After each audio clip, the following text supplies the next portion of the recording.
পর্ব ৭ অপ্রতিরোধ্য অফার এমন একটা প্রস্তাব যা শোনার আগেই মানুষ প্রায় হ্যাঁ বলেই দেয়। সেটা কিভাবে তৈরি করা সম্ভব? একটু ভাবুন তো, আপনি একটা ম্যারাথনে দৌড়াচ্ছেন, ১৮তম মাইল।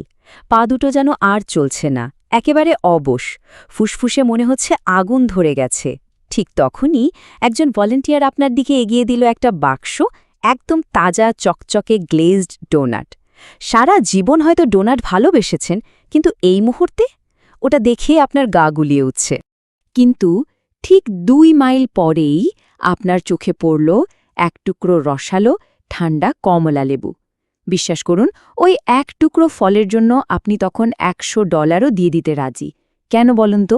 কারণ আসল ভ্যালু তো পণ্যের মধ্যে থাকে না, ভ্যালু থাকে সঠিক সময়ে সঠিক মানুষের জন্য সঠিক সমাধানটা নিয়ে আসার মধ্যে। আসলে সেলস মানে কাউকে কোনো কিছুতে রাজি করানো নয়, এটা একটা আমন্ত্রণ, একটা জরুরি সমস্যার সমাধান করার আমন্ত্রণ। তো ম্যারাথনের এই উদাহরণটাকেই চলুন ব্যবহার করি ফিচার আর বেনিফিটের আসল পার্থক্যটা বোঝার জন্য। ওই ম্যারাথন দৌড়বিদের মতো আমাদের কাস্টমাররাও কিন্তু সবসময় যা বলে তা করে না, মানে মুখে যা চায় কেনার সময় সেটা কেনে না। আর ঠিক এই জায়গাতেই বেশিরভাগ মার্কেট রিসার্চ মুখ থুবড়ে পড়ে। যেমন প্লেনের যাত্রীদের জিজ্ঞেস করলে তারা বলবে হ্যাঁ, তাদের আরও চওড়া সিট, আরও লেগরুম দরকার, কিন্তু টিকিট কাটার সময় তারা প্রতিবারই সবচেয়ে সস্তা ফ্লাইটটাই বেছে নেয়। তাই আসল কথা হলো, মানুষ কি বলছে সেটার উপর ভিত্তি করে অফার তৈরি করলে চলবে না, বরং তারা ঠিক কোন জিনিসটার জন্য নিজের ওয়ালেট থেকে ক্রেডিট কার্ডটা বের করতে রাজি আছে সেটার উপর ভিত্তি করে অফারটা বানাতে হবে। এবার চলুন আলাস্কার অ্যাঙ্করেজে। স্কট ম্যাকম্যারেন নামে এক ভদ্রলোক সেখানে থাকতেন। এমন এক শহর যেখানে সবকিছুর দাম আকাশ ছোঁয়া। পর্যটকদের তো আসতেই বারণ করা হতো, বলা হতো মানি ব্যাগ সামলে। এই সমস্যার সমাধান করতেই স্কট একটা কুপন বই তৈরি করলেন, নাম দিলেন ট্যুর সেভার। বইটার দাম রাখা হয়েছিল $99.95। এখন এই দামটা দেখে কিন্তু অনেকে পিছিয়ে যাচ্ছিল, যতক্ষণ না তারা পাতা উল্টে দেখছিল যে এর ভেতরে আসলে কি আছে। ভাবুন, $500 ফ্লাইট বা $200 হোটেলের ওপর একটা কিনলে আরেকটা ফ্রি ডিল। স্কট আসলে কুপন বিক্রি করছিলেন না, তিনি বিক্রি করছিলেন রিটার্ন অন ইনভেস্টমেন্ট, মানে বইটা মাত্র একবার ব্যবহার করলেই এর পুরো দাম উঠে আসত, আর তারপর বাকি সবকিছুই ছিল কাস্টমারের জন্য সলিড লাভ। এখন শুনুন ব্র্যান্ডি অ্যাগাব্যাকের গল্প, যিনি নিজেকে বলতেন একজন গ্রাফিক ফ্যাসিলিটেটর। তার কাজটা কি ছিল? তিনি বড় বড় মিটিংয়ে বসে লোকেরা যা বলতেন তার সঙ্গে সঙ্গে ছবিতে এঁকে ফেলতেন। এই গল্পের মাধ্যমে আমরা বুঝব ইউনিক সেলিং প্রপোজিশন বা ইউএসপি জিনিসটা আসলে কি। হ্যাঁ, কর্পোরেট বসদের কাছে এই কাজটাকে বেশ অদ্ভুত মনে হতেই পারত, কিন্তু ব্র্যান্ডি কখনোই নিজেকে অন্যদের থেকে ভালো প্রমাণের চেষ্টা করেননি। তিনি নিজেকে পজিশন করেছিলেন একজন সাইলেন্ট ভিজুয়াল পার্টনার হিসেবে, মানে মিটিংয়ের নেতারা যখন আলোচনায় মগ্ন, ব্র্যান্ডি তখন নীরবে সেই আলোচনার অগ্রগতিকা এঁকে চলেছেন। তিনি আসলে নিজের জন্য সম্পূর্ণ নতুন একটা ক্যাটেগরি তৈরি করে ফেলেছিলেন। আর এখান থেকেই আসে আসুন শিক্ষাটা। প্রতিযোগীদের থেকে ভালো হওয়ার চেষ্টা করার চেয়ে ভিন্ন হওয়াটা অনেক বেশি শক্তিশালী। সোজা কথায়, আপনি যদি আপনার ফিল্ডে একমাত্র ব্যক্তি হন যিনি এই নির্দিষ্ট কাজটা করেন, তাহলে আপনার তো কোনো প্রতিযোগীই রইল না।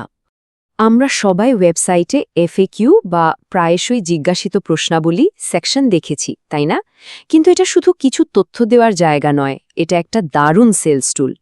এটা দিয়ে আপনি কাস্টমারের মনে থাকা ভয় আর আপত্তিগুলো কেনার আগেই দূর করে দিতে পারেন।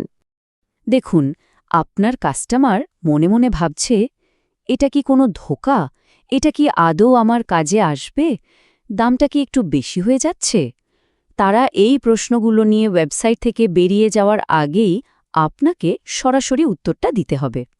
যেমন একটা খুব কমন প্রশ্ন হলো, এই তথ্যগুলো কি আমি অনলাইনে ফ্রিতেই খুঁজে পেতে পারি না? এর উত্তরে আপনি কি বলবেন? আপনি বলতে পারেন, হ্যাঁ, অবশ্যই পারেন, যদি আপনি প্রায় 40 ঘন্টা সময় খরচ করে খুঁজতে রাজি থাকেন। অথবা আপনি মাত্র $25 দিয়ে আপনার ওই মূল্যবান সময়টা বাঁচাতে পারেন। দেখুন, এই একটা উত্তরই কিন্তু পুরো আপত্তিটাকে একটা পরিষ্কার পছন্দে বদলে দিল। এখানে আপনার প্রোডাক্টটা কেনা মানেই হলো সময় বাঁচানো। আচ্ছা, কাস্টমারের ভয় আর দ্বিধা তো দূর হলো, কিন্তু এরপর আপনার পুরো অফারটা কিভাবে সাজিয়ে বলবেন যাতে উত্তরটা হ্যাঁই হয়? এর জন্যই আছে আমেজ ফরম্যাট, আপনার অফারকে সর্বোচ্চ প্রভাবশালী করে তোলার জন্য একটা স্পষ্ট 4 ধাপের ব্লুপ্রিন্ট। ফরম্যাটটা খুবই সহজ। প্রথম ধাপ, এটা অসাধারণ, মানে আপনার মূল সুবিধাটা বলুন।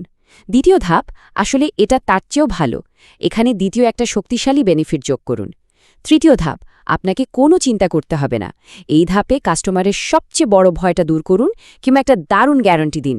আর সবশেষে চতুর্থ ধাপ, আপনি আর কিসের জন্য অপেক্ষা করছেন, এটাই আপনার কল টু অ্যাকশন। যেমন জনাথন ফিল্ডস তার যোগা স্টুডিওর জন্য এই ফরম্যাটটা ব্যবহার করেছিলেন।